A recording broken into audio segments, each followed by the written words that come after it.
Hello friends, welcome in the interview question section और session. सो आज हम डिस्कस करेंगे कि भाई कंपाइलेशन रिकम्पाइलेशन कब होता है, क्यों होता है, क्या ज़रूरी है, क्या क्या फैक्टर्स होते हैं। So first question is on recompilation is what are the reason for recompilation recompiled education plan.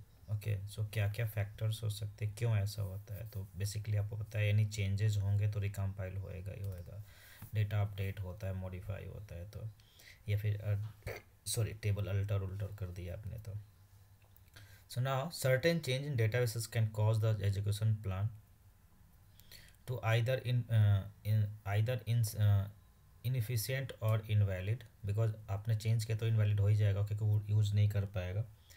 And based on new state of the databases, data का स्टेट अगर चेंज हो जाता है तो भी वो ऐसा होता है। ओके, अगर अल्टर आपने कमांड चलाई है तो SQL Server detect the change that were invalid and execution plan marked the plan as a not valid. New plan must then be recompiled for the next connection of execution of the query. So the conditions that invalid the plan including the following, this is कब ये plan invalid हो जाता है। तो मैंने बोला था जब भी आप अल्टर कमांड चलाते हो आप तो वो इनवैलिड काउंट होता है। फर्स्ट चेंज क्या है, चेंज मेड ऑन टेबल और view reference by query alter command. Alter table और अल्टर व्यू अगर आप यूज़ करते हो यानी अल्टर कमांड अगर आपने यूज़ किया है तो प्लान आपका इनवैलिड हो जाता है। Okay, change made in a single procedure which would drop all the plan and plans for the procedure from that कैसे। ओके, तो आप प्रोसीजर कैसे से आप प्लान निकाल देते हो, आप फ्री प्रोसीजर से कैसे आप डीबीसी से जब चलाते हो आप तो उसमें प्रॉब्लम होती है। Okay, change of any indexes use by the execution plan, आपने चेंज अल्टर किया है इंडेक्सेस और उसको आपने मॉडिफाई किया है या फिर कुछ कॉलम एडिट किया है तो भी आप ये रिकम्पाइलेशन के लिए जाता है।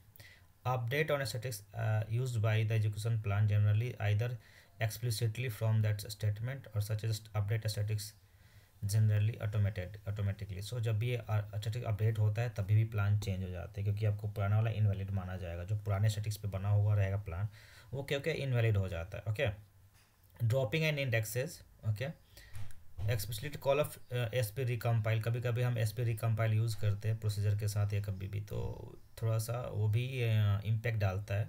लार्ज नंबर ऑफ चेंजेस की that is insert and delete आप करते हो तो भी उसमें आपका रिकम्पाइलेशन चाहिए प्लान के लिए, एजुकेशन प्लान के लिए। For table with trigger, if the number of rows inserted and deleted table grows significantly तभी भी आपका प्लान रिकम्पाइल होना चाहिए होगा। And executing the store procedure with recompile. So कभी कभी हम रिकमेंड करते हैं जहाँ पे ज़्यादा ज़्यादा पैरामीटर स्निफिंग होती है तो हम क्या करते हैं भाई प्रोसीजर को विथ रिकम्पाइल आप यूज़ करो।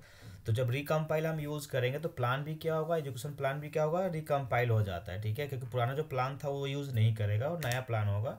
सो इस तरह से इतने सारे फैक्टर्स होते हैं जो आपको क्या करते हैं कि रिकम्पाइलेशन के लिए, एजुकेशन प्लान के लिए फोर्स करता है। ये फैक्टर्स है, ओके, कॉजेज है कि भाई आपको रिकम्पाइलेशन ऑफ एजुकेशन प्लान कब कब होती है।